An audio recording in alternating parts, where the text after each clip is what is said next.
kwizerwa, uruwo kwizerwa, buri munsi buri saha, uruwo kwizerwa. Yesu nashimwe. Tunejejwe n'Imana cyane mu mitima ko tugihumeka umwuka w'abazima. Burya kuba ukiriho ni ikimenyetso cy'uko Imana izakugirira neza. Umunsi nkuzaniye ijambo rivuga ngo Imana ije kugira icyo ibikoraho. Reka dusome mu gitabo cya kabiri cya Mose cyitwa Kuva, igice cya 3 duhereye ku murongo wa 16 dusoze n'uwa 17. Haravuga ngo genda uteranye abakuru b'Abisiraheli ubabwire uti Uwiteka Imana ya ba sekuruza banyu, Imana ya Aburahamu, Imana ya Isaka, Imana ya Yakobo yarambonekeye irambwira iti ni ukuri ndabagendereye mbona ibyo babagirira muri Egiputa. Ndavuga nti nzabakura mu mubabaro wo muri Egiputa mbajyane mu gihugu cy'Abanyakanani n'Abaheti n'Abamori n'Abaferezi n'Abahivi n'Abayebusi, igihugu cy'amata n'ubuki. Imana itugirire neza. Uyu munsi nkuzaniye ijambo ryiza cyane, nkuzaniye inkuru nziza y'ihumure, nkubwira ko Imana igiye kugira ikintu ibikoraho. Uyu munsi Imana yavuganaga nawe, ubu buretwa yabuvukiyemo. Yavutse uburetwa buri gukorwa, yavutse uburetwa buri kubaho, ndetse nawe arokoka Hamana,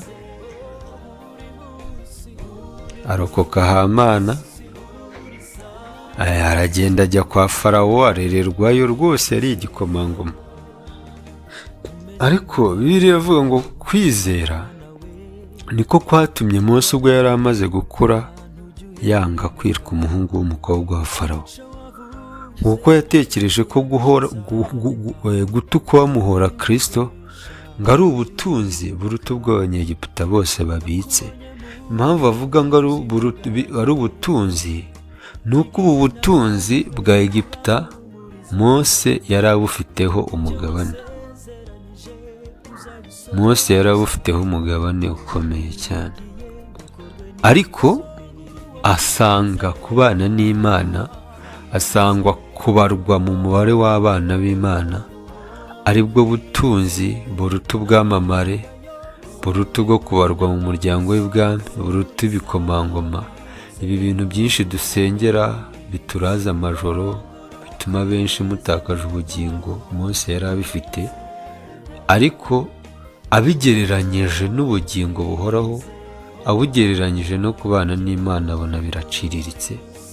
Hanyuma aragenda ajya i Midiyani, amarayo igihe kirekire.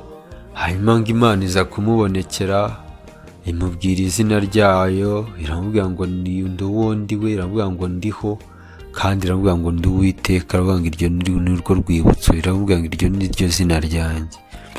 Hanyuma irangije iravuga ngo ugende uteranye abakuru b'Abisiraheli bose, numara kubateranya ubabwire ngo Imana Imana ya Yakobo na Isaka na Yakobo, Imana ya Aburahamu na Isaka na Yakobo yambonekeye irambwira ati ni ukuri ndabagendereye. Haleluya. Ndagira ngo nkubwire ngo ntago Imana yari isanzwe bagenderera.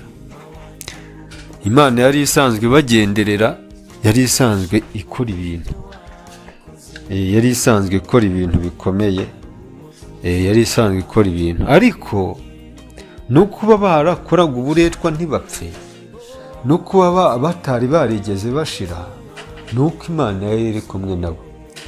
Ntago ari uko Imana yari yarabataye, ariko ndagira ngo nkubwire ko ibintu bikubaho hari igihe byategekewe. Ndagira ngo nkubwire ko ibyo bibazo uri gucamo hari igihe byategekewe. Ndagira ngo nkubwire ko ubwo bukene uri gucamo, ubwo bushomeri uri gucamo hari igihe bwategekewe, ubwo bugumba hari igihe bwategekewe, ubwo burwayi hari igihe bwategekewe. Rero ndagira ngo nkubwire ko ibibazo ufite byose hari igihe byategekewe, kandi ndagira ngo nkubwire ko icyo gihe nikigera Imana izakugenderera. Yesu nashimwe. Kandi ndagira ngo nkubwire ngo icyo gihe cyawe cyaba none. Yesu nashimwe. Imana ivuga ngo ugenda ubwire Abisiraheli, ubabwire ngo nabagendereye, mbona ibyo babagirira muri Egiputa. Iyo Imana ikugendereye imenya akababaro kawe, imenya intimba zawe, nta hantu bayihisha. Iyo Imana ikugendereye iba yakugendereye. Ndagira ngo nkubwire ko iyo Imana ikugendereye itandukanye n'uko abantu bakugenderera. Iyo Imana ikugendereye iba ifite ibintu ije guhindura.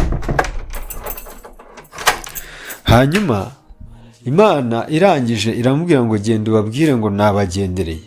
Nawe uyu munsi nje kukubwira ko Imana yakugendereye mu izina rya Yesu. Kandi niwumva ijambo ry'Imana ntuze kwinangira umutima.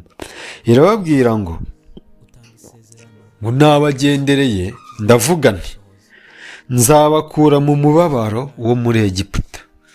Ni ukuri ndagira ngo nkubwire ko umubabaro utazahoraho iteka. Uwo mubabaro ntabwo ari irangamimerere yawe. Uwo mubabaro ni uw'igihe gito. Umuririmbyi yaravuze ngo umubabaro ni uw'igihe gito, ijoro naryo ni iry'igihe gitoya. Nshuti yanjye, ndagira ngo nguhumurize. Icya mbere umenya ko uwo mubabaro wawe Imana iwuzi. Kandi Imana kuba iwuzi nje kukubwira ko ibyo bintu byawe Imana ije kugira ikintu bikoraho. Urabona ufite amadeni agiye kukumena umutwe, ariko ndagira ngo nkubwire ko Imana ije kugira ikintu yakoraho. Ndagira ngo nkubwire ko hari n'ibibazo wifitiye mu mutima wawe udashaka kugira umuntu wibwira kugira ngo hatagira uguseka, cyangwa ukabona nta n'umuntu ukwitayeho, ariko mu izina ry'Imana yampamagaye nje kukubwira ko Imana ije kugira ikintu ibikoraho. Irababwira ngo nzabakura muri Egiputa, nzabakura mu mubabaro wo muri Egiputa, mbajyane mu gihugu cy'Abanyakanani n'Abaheti, iravuga ngo ni igihugu cy'amata n'ubuki.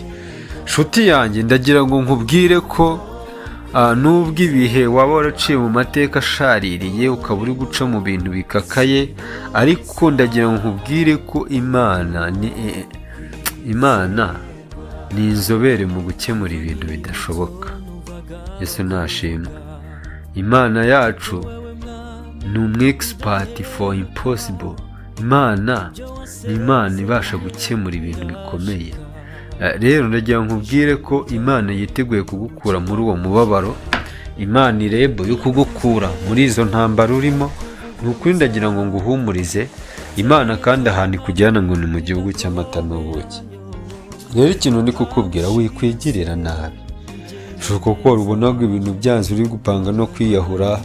Birashoboka ko ubona byari byaranze ugiye kwishyingira. Birashoboka ko wabonaga byaranze ugiye gutanga ruswa. Birashoboka ko wabonaga ibintu byaranze banga igihe nashakiye perime reka nyigure. Ariko nta mahoro y'umunyabyaha niko ijambo ry'Imana ryavuze. Haleluya. Ndagira ngo rero usubize umutima mu nda, usubize agatima impembero. Imana ije kugira icyo ibikoraho. Birashoboka ko abaganga babuze icyo babikoraho. Birashoboka ko imiryango yawe n'ubwo igukunda yabuze icyo ibikoraho. Birashoboka ko nawe ubwawe wabuze icyo ubikoraho, ariko tugiye gusenga Imana. Icya mbere, witandukanye n'icyaha n'igisa nacyo, ubundi Imana izikugirire neza. Mana, ndagushimiye ko uri Imana nziza. Ndagushimiye ko uri Imana yumva gusenga, kandi ndagushimiye ko ibibazo by'uyu muntu, ndagushimiye ko intambara ari gucamo uje kugira icyo uzikoraho.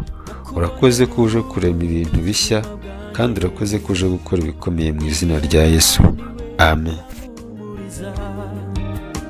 Ibyo wasezeranyije uzabisohoza, ntawakuringiye ngakorwe n'isoni. Uwo kwizerwa